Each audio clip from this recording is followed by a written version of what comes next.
ஒரு காயப்பட்ட மனிதனை ஒரு நல்ல சமாரியன் என்று சொல்லப்பட்டு என்ன செய்கிறான்? அவனை கொண்டு போகிறான். தன் சுய வாகனத்தில் ஏற்றி அவன் என்ன செய்கிறான்?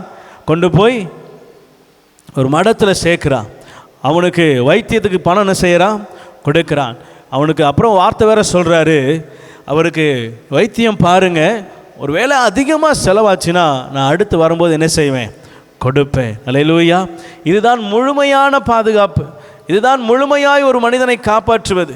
அவனை கொண்டு போய் சேர்த்தோம், வச்சோம், வந்தோம், அப்படி அல்ல. அவனுக்கு உண்டான யாவற்றையும் என்ன செய்கிறது? ஆமாம், அவனை முழுமையாக அவனை என்ன செய்கிறது? காப்பாற்றுவது.